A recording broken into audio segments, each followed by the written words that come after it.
Hi, Josh. Thank you for being here today. On behalf of Native Network, we really appreciate you taking the time to share your wisdom with the audience at NTTA. Can you tell us a little bit about who you work for and what your role is and how long you've been there? Absolutely. I'm currently the president of Trace Fiber Networks, which is a wholly owned subsidiary of the Chickasaw Nation. I've been president since 2017, and I've worked for the nation since 2015. Great. So what do you think helped you prepare for this position that you currently hold? Well, I happen to have about 27 years in telecommunications. Started out in the industry really early on in 1997, doing a lot of different things. In that time frame, long distance was still the king, and so I've seen many different things come and go as industries have ups and downs, all the way through. But that experience has been paramount and certainly my personal success, and I think it also has been a big contributing factor to the success of Trace. It sounds like that level of experience in the industry would be invaluable for any telecom program to just know the things that have happened and be able to anticipate some of the things that are coming based on the things that you've seen. So I bet they really appreciate having that in your role. So what were the initial goals for the tribal telecom program for the Chickasaw Nation? How did it start? That's a great question. It started prior to me coming on board. There was a initiative really in the late, it was like 2008, 2009.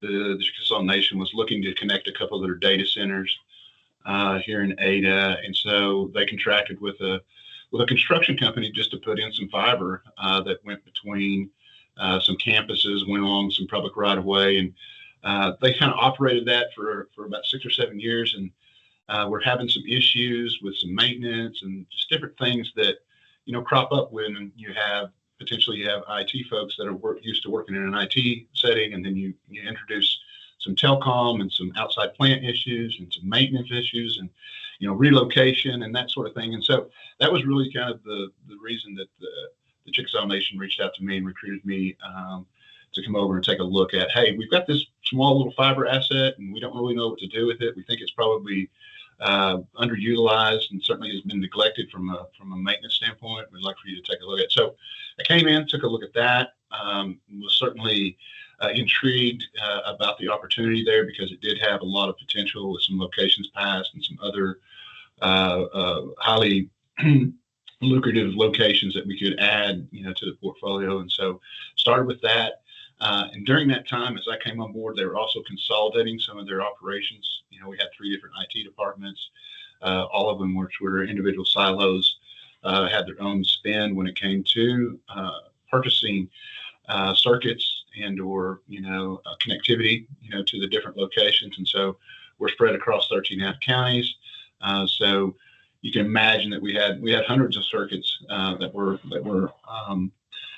being used by various providers. And so one of the things that came with that was a consolidation of those spends.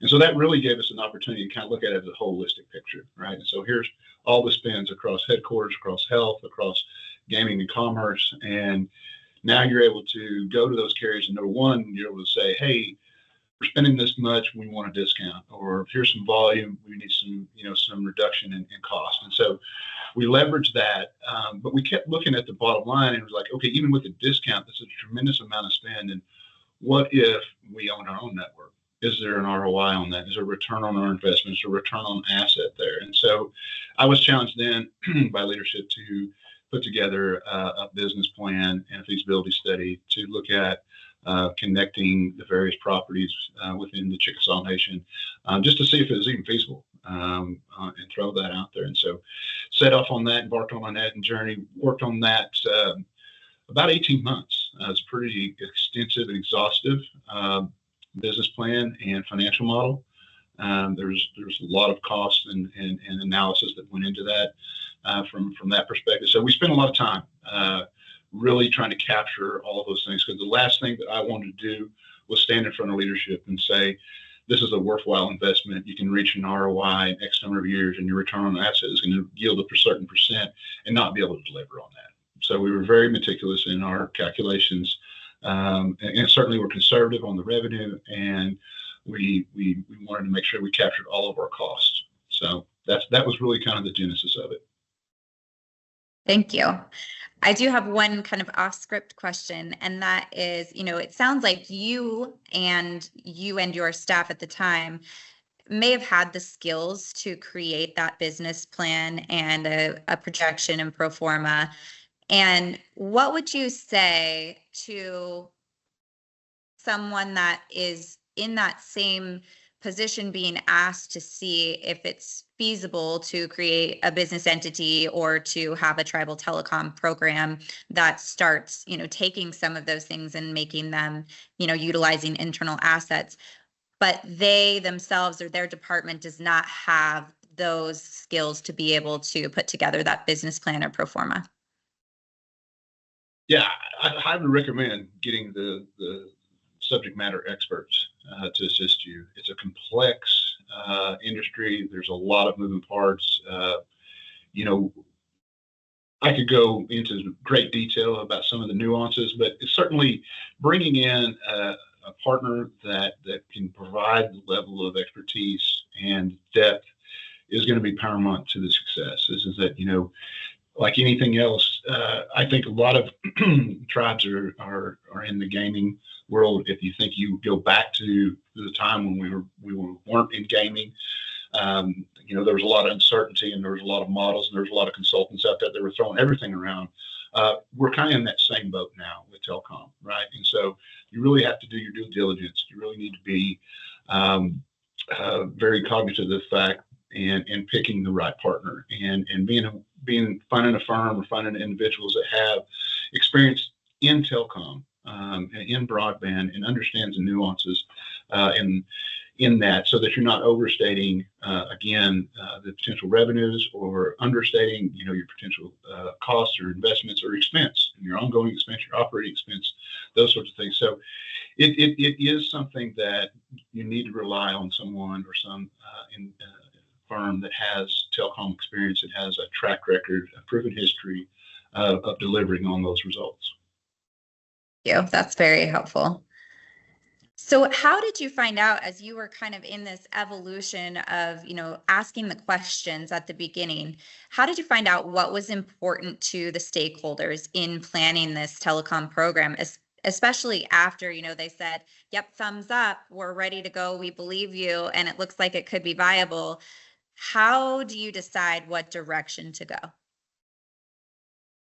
Well, it often changes. It was multifaceted, as I think we're not, unique to other tribal organizations or even other organizations, is that sometimes you have leadership change, and sometimes you have different individuals that get brought into the conversation. But one of the things that stayed consistent, and the message that I was able to present, and I think it captured their interest as well as their hearts, is that investing in fiber is a generational investment. It has a long, useful life, and it's probably one of the only products or features, or however you want to describe it, that is almost future proof.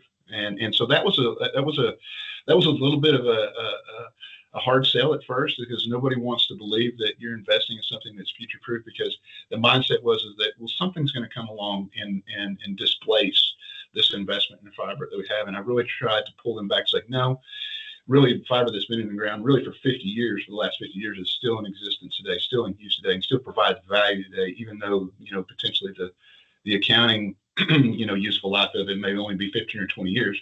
The true useful life of that, the real world useful life is double that, much longer than that. And so I think that was a central point, that a lot of my leadership was able to look at that, and they felt like the future generations of Chickasaws. We're going to be able to have benefit and be recipients of this fiber network that we're going to invest in. That sounds like you were really able to capture what the values were and really speak to those values in your planning. How did you become aware of those or uncover what those were as you were preparing the business plan and or after it was approved to know how to move forward? Well, certainly after we move forward, I mean, that what I just described as far as the value of investing in fiber from a long term, from a generational impact, but also, they were very concerned about the sustainability, about whether or not that it was going to become something that they were going to have to support year over year. And so we became very cognitive and aware of the fact that, hey, we at least needed to be able to show that we could break even, we could pay our own bills, we could maintain a staff without asking for additional capital contributions to ensure that we were continuing to operate. So we wanted to look for other value along the way. And so when we designed and planned the network, we made sure that we were cognitive of the fact that we're going to hit Chickasaw Nation locations. But we also wanted to go by high value locations. For instance, we wanted to look at existing macro towers, cell towers that are along the highways and byways that are over there. We wanted to look at the other anchor institutions that we were going to go by, the hospitals, the libraries, the universities. We wanted to look at other enterprise opportunities along the way so that we could leverage our network to third parties when the time came right.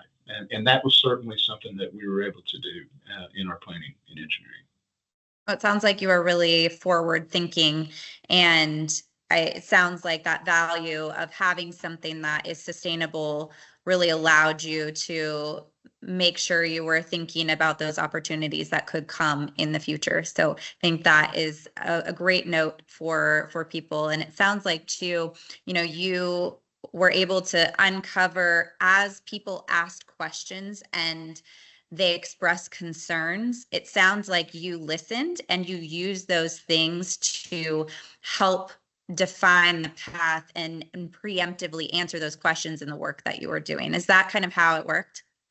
Yeah, it certainly did. It certainly did. I mean, it seemed like, each, milestone you met or each quarter that we met, there was a different aspect or a different perspective, or maybe one of the leadership teams had gone to a conference or spoken with someone and they had a whole nother perspective or questions that were asked, and so we were constantly updating the business plan and the vision to meet those needs and be able to ensure that we were making them feel comfortable with the investment that was being made. That's a great point.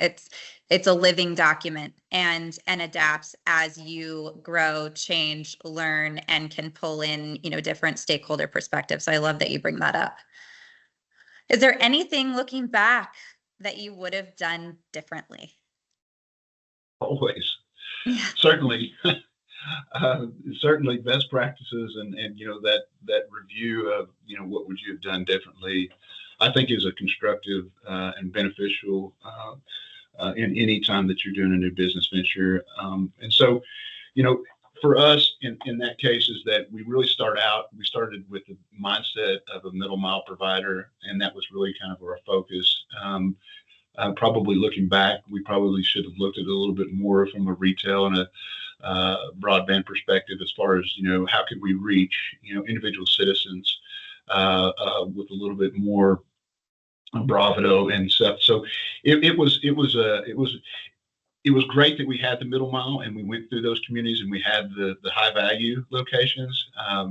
But it would have been a little bit better had we had said, let's take a different route here. Let's capitalize and look at the number of citizens that live in this community and provide, an opportunity to provide them home internet at their cell. So that from just an engineering perspective was one aspect of it. And I think, from another aspect of it, when you start to look at, again, and I preach this all the time as far as from your operational costs and those sort of things. Careful for, planning with the state agencies, the local agencies, and figuring out, again, you may pick a path that looks great today, but come to find out the Department of Transportation may have a bridge project or a road move, or some sort of, the city may have some sort of plan to expand the road. So if you go through there with your fiber line, and you don't have those conversations, or you don't look for what's happening down the road, you may get a call or an email 12, 14, 15 months later and says, oh, by the way, this line you just installed, we need you to pick it up and move it. And so that comes at a great cost early on in your business. That becomes an expense that you want to try to avoid. And those are some of the planning things, I think, that as you're looking at a physical route, you need to make sure that you bring all those stakeholders to the table, ask the questions. Most of the DOTs have got a 10-year plan, and certainly you can look at that and kind of drive that down and say, okay, in the next 5 years, are any of these routes going to be in jeopardy of a major highway move? That's a great point, talking about that early collaboration and how important that is for just even sustainability, because it helps you, improve your bottom line to not have to change and move things based on other people's plans that you find out way later on. So that sounds like a very good piece of advice. So what is the biggest challenge you currently face in making sure all stakeholders are on the same page about the telecom program as it evolves? Yeah, so I think the biggest challenge, as we all know, going through the pandemic really just kind of changed the whole landscape in telecommunications. And so I think the biggest thing is that there's so much activity out there. There's so much information out there. There's a lot of alerts. There's a lot of email that's going to, leadership's inbox, that they're just getting inundated, not only from stuff from the federal government about, hey, there's this new program, there's this new grant.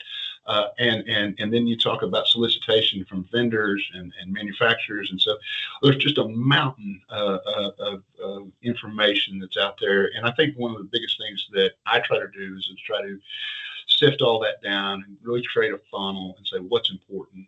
What really do we need to be paying attention to? And so what I've directed my team and challenged my team to doing is that getting all that information and creating that funnel, if you will, is like, okay, here's the programs in telecom and broadband that we are highlighting and we're going after. And then maybe, that first tranche of dollars, and then maybe that second tranche of dollars, or maybe even a third that, is kind of on the line or on the bubble that may or may not make sense to us, and really just giving some relief, if you will, to leadership to understand and say, hey, we're taking a look at this. We're holistically looking at this. We know there's a lot of misinformation out there. Maybe it's not misinformation, but maybe there's just a lot of information out there that we just need to sift through and kind of give you some guidance on it. So we really try to boil that down into what we like to call a 2-page executive report, maybe even with some charts and graphs that kind of simplify that, so that they're not worried that they're missing something, that they're going to get a call or an email or go to a conference or some sort of summit that somebody speaks on, that they feel like that they're missing out. And those things still occasionally happen. But if you're proactive in doing that, then you set yourself up for success. Thank you. That's great advice. So to kind of switch gears a little bit, how did you make the decision to start Trace Fiber? Well, we talked a little bit about the original business plan of Trace as far as a middle mile. I think it's probably good to interject is that through that pandemic and through the government, deciding that they're going to attempt to bridge the digital divide, we really had to pivot and really had to change our philosophy, if you will. What did we want to define? What do we want to be when we grow up? Because we were still a very new company at the time. And so that was a very challenging and inspiring moments for us during that period of time, is that, do we want to be a retail broadband? Would leadership support us being in the retail broadband business?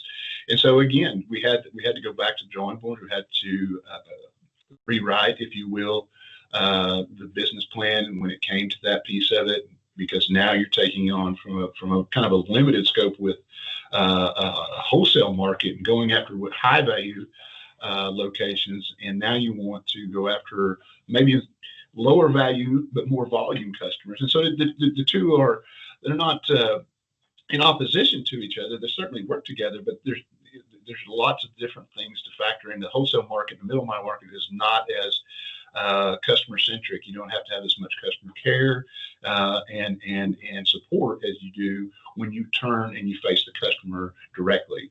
And so I would encourage anyone that's looking at offering retail broadband directly to not only their tribal citizens, but all citizens alike, when you cover a geographic area, is that you really spend a lot of time in looking at those support costs, those operational costs when it comes to providing customer care, because that's what's going to differentiate you from another fiber provider, right? If you're in competition with someone else that's putting fiber in, really what it's going to boil down to, you're going to fight over price and you're going to fight over this or that. But what's going to really probably keep the customer sticky and coming back to you is your customer care. And that's something that we take a lot of, we put a lot of attention on that. And we take a lot of pride in being able to provide excellent customer care. That is a key thing in running an ISP for sure, and planning an ISP. Before we really talk about that in our presentation, one thing that we've found, and I mentioned this earlier, is that, it sounds like you are planning for sustainability, but that doesn't mean that your plan stays the same. And so this word sustainability has been thrown out a lot of different ways from a lot of different people. And we've found that it often means something different depending upon who you talk to. So we wanted to understand kind of, what does your definition of sustainability encompass and mean in your context? Well, certainly it has evolved as well. But for me personally, sustainability is, achieving your original goals that you set out in your business plan, the ones that your leadership or your stakeholders, you set out to achieve. Can you achieve those? And at the same time, can you achieve that under the model that you put out there? For us, that was, we had a certain return on investment that we wanted to achieve. So that was important for us. As I mentioned before about the pivot, now you bring that in. And so sustainability there is that, can we add this additional customer care and these additional operation expenses and still meet those objectives? And so, I would say that, you never get away from forecasting modeling. You just don't, so you might as well be prepared to build a dynamic model that you can continue to adjust and make adjustments to and modify, so that you can layer on the different opportunities. As I mentioned before, is like, hey, here's our priority 1, 2, and 3 from a grant perspective. You can model those in, and say, this is the number of locations passed. This is our forecasted penetration rate. This is our, average revenue per customer, and, our expenses to that, and being able to dynamically model those out, and so that you're not caught flat-footed when someone asks you about sustainability. Well, what if this or what if that? And so there's so many factors, and you can't model everything, but you can certainly get it down where you can mitigate the risk. Where if you're asking about sustainability and say, hey, well, what if none of this happened? You can go in and you can turn those levers off, and you can say, well, if none of that happened, then we still reach this ROI, or we still reach this return on asset, or we still have this return, on revenue, and be able to, have that and have substance behind it, have something that backs that up. When you pointed out something really important that I wanted to highlight, and that is, if you are not the one creating that business plan and the pro forma and, financial modeling, it sounds like that dynamic capability is something that you would want to ask for when you are asking for it to be created, and either would need to be trained to modify it as time goes on, or to maintain that partnership that it will be modified as you go, and that you will have that partner do that. Do you think that's a pretty critical piece if you're going to bother having one created for you? It's absolutely critical. It's absolutely critical. Is that it is something that will, again, in my almost 7 years of being president of Trace, is something that is updated constantly, spent a lot of time in that model. It's evolved over time. It's certainly so having that relationship either internally or externally, but being able to have a dynamic model where you can add to that in a way that makes sense, that has your built-in costs and has those again, those drivers, if you will, and assumptions that you can go in and say, okay, let's play the what if game, because that certainly is something that sometimes either drives fear and uncertainty, or it can. What I try to do is try to use that model to displace that and say, well, we've already covered that, and here's how we did it, and here's the assumptions that we used, and here's the drivers that are in the model. Now, if you want us to, take out some of the assumptions, or you want us to change some of these drivers, we can certainly do that. And so that oftentimes alleviates a lot of the concerns and fears that leadership may have about, spending the time and effort, and certainly the amount of money that it takes to stand up a fiber network and provide service. Great, thank you. So the last question. What is your advice for other tribes to increase their chance of long-term sustainability for their own telecom programs? Well, certainly we've talked about it.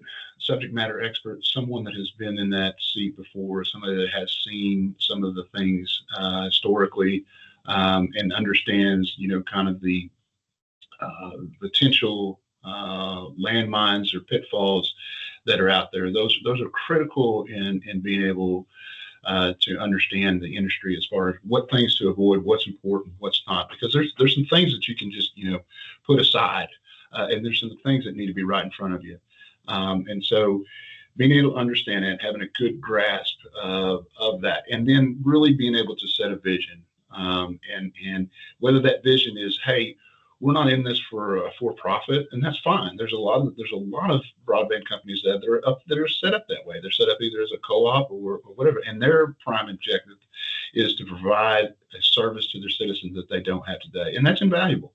And if that's the case, then you need to spend a lot of time about how many citizens can you impact, and what's the community impact going to be, how is that going to affect potentially the education rates, as far as your at your local high school or your tribal learning institutions, those sorts of things, and then factoring in maybe your healthcare and the impact that it's going to have on life expectancy or longevity when it comes to those sorts of things. I mean, there's some pretty good data around that, and there's some opportunities to really message that to your leadership if that's the role you want to go. Or if you're over here and you say, hey, we want to kind of be in the profit, and we want to, there's some greenfield around our tribal organization, or there's some new development, just adjacent to our reservation, and if we're going to spend the money, inside the reservation, it might offset that if we could just bleed out over here and cover this, existing area that's unserved or particularly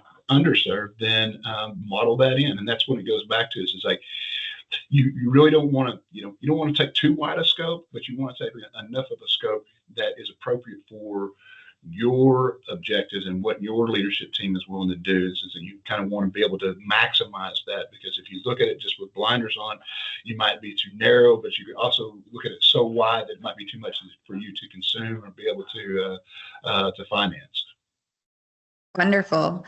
Well, thank you so much for your time today and for sharing all of your wisdom and experience with our audience at NTTA. I know it's been a great conversation for me, and I know it will be for everyone else. So thank you so much for your time. No, thank you, Rebecca. I really appreciate the opportunity.